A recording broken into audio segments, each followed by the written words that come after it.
Hello friend, मैं नीलू लोक गायिका गीत अपने यूट्यूब चैनल पे आप लोग का स्वागत करती हूँ। और मैं जा रही हूँ एक शो और गीत गाने। आप लोग को कैसे लगेगा कमेंट बॉक्स में जरूर बताना और मेरे वीडियो को लाइक सब्सक्राइब करना। राम राम जी, राधे राधे, जय माता जी।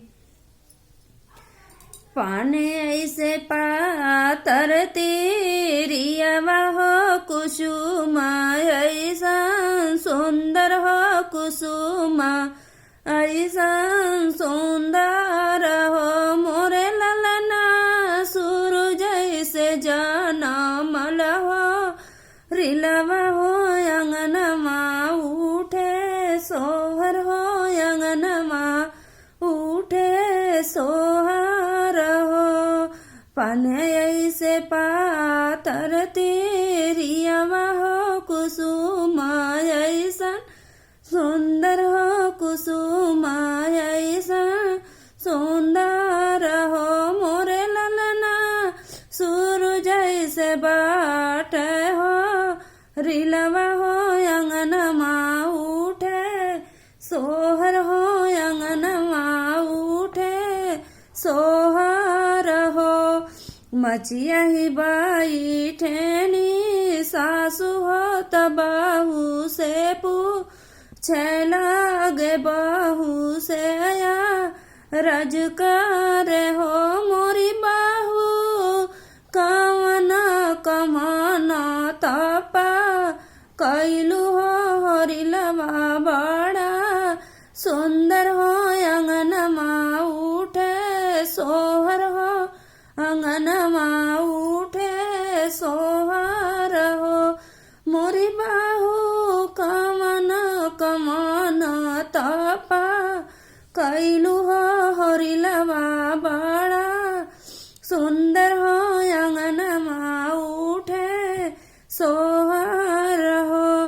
एक तरही लाए का दसिया हो बिहाने दुआ, दसिया हो बिहाने दुआ, दसिया न हो मोरी सासू, विधि से रहीला हमते, रसिया हो महलिया उठे सोहर हो, बबुलवा बड़ा सुंदर हो, महलिया उठे सोहर हो मोरे सासू, विधि से रहीला हमते, रसिया हो बबुलवा बड़ा सुंदर हो, महलिया उठे सोहर हो। पानी ऐसे पातर तेरिया हो कुसुमा, ऐसा सुंदर हो कुसुमा, ऐसा सुंदर हो मोरे रामा, सूरज जैसे जाना मल हो, रिलवा हो अंगनमा उठे सोहर हो, अंगनमा उठे सोहर हो। मचिया जे बैठे जेठानी हो तब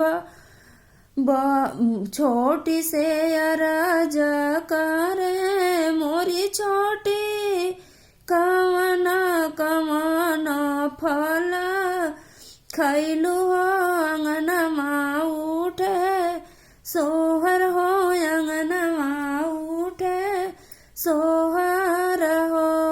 अम्मा जे खैलिया वदी के मिली, या जो पसी के होई मिली, या जो पसी के न हो मोरे जेठनी, चिली चिली खैली नावा, रंगिया हो हरिलवा बड़ा सुंदर हो, महलिया उठे सोहर हो, महलिया उठे सोहर हो। पानी ऐसा पातर तेरिया हो कुसुमा, ऐसा सुंदर हो कुसुमा, ऐसा सुंदर हो मोरे ललना, सूरज जैसा जाना मल हो, रिलवा हो बहलिया उठे सोहर हो अंगनमा उठे सोहर हो मचिया जे बैठे नी ननदा होता भाभी से रजकार भाभी से रजकार हो मोरी भाभी के करे से जिया तो सोवलू हो रिलवा बड़ा सुंदर हो महलिया उठे सोहर हो अंगनवा उठे सोहर हो एकत सोईला हम सैया संगे दूसरे नन दोया संगे दूसरे न दोया संगे हो मोरी ननदी सपने में सोई देवरू लगवा हो बबुलवा बड़ा सुंदर हो अंगनमा उठे सोहर हो अंगनमा उठे सोहर हो। राम राम जी।